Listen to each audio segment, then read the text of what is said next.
Lockdown में सरकार का हर ऐलान जलेबी की तरह सीधा था। बाद में सरकार ने लॉकडाउन 30 जून तक बढ़ा दिया, लेकिन सब कुछ धीरे धीरे खुलने लगे। कैब को शर्त के साथ चलने की अनुमति मिल गई, लेकिन उन्हें 3 महीने का टैक्स भी देना है।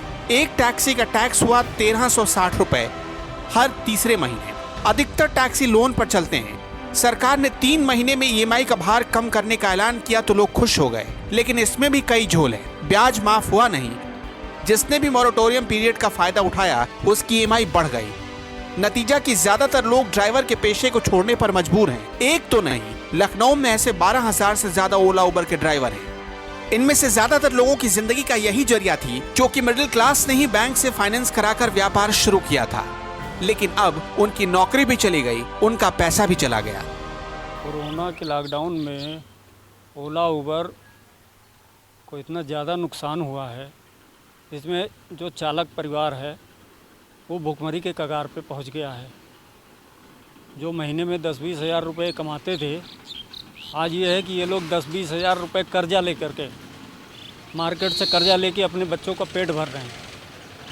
इन लोगों की दशा इतनी ख़राब है कि खाने के लिए नहीं है, बच्चों के लिए नहीं है, इतनी ज़्यादा समस्या हो गई है। 3 महीने से हम लोगों की गाड़ी चली नहीं है सर, सारा पैसा ख़त्म हो गया है और हमारे बच्चों की पढ़ाई और राशन वगैरह कहाँ से आए सर, बहुत सी दिक्कतें बढ़ रही हैं सर। सरकार हमारे बारे में नहीं सोच रही है और ओला उबर भी हमारे बारे में नहीं सोच रही है सर। हम कहाँ से अपनी व्यवस्था करें? दिक्कत बहुत हुई है, मतलब मैं खाए पे और सामान सौदा लावे बनावे से हर एक दिक्कत हो रही।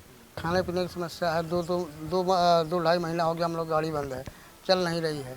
समस्या हम लोग को जो सरकार देती है अनाज वो भी नहीं मिल रहा है हम लोग को, तो क्या बड़ी समस्या हम लोग को, बहुत समस्या झेलनी पड़ी। बैंकों ने पहले लोगों को अपने झांसे में कैसे फंसाया ये समझिए। जब काम चल रहा था तो बार बार प्रमोशनल ऑफर दिए गए। लोन क्रेडिट कार्ड के लिए ना जाने आपको कितनी बार फोन आया। मोटी इनकम के सपने दिखाकर जमा पूंजी को एडवांस देकर आपने गाड़ी खरीद ली और फंस गए। ओला उबर जैसी कंपनियों ने कैसे फंसाया वो समझिए।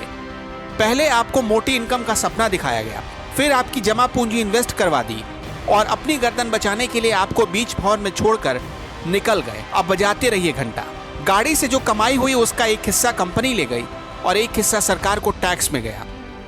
मतलब बैंकों और ओला उबर जैसी कैब कंपनियों ने मिलकर 12,000 से ज्यादा परिवारों की जिंदगी बर्बाद कर दी।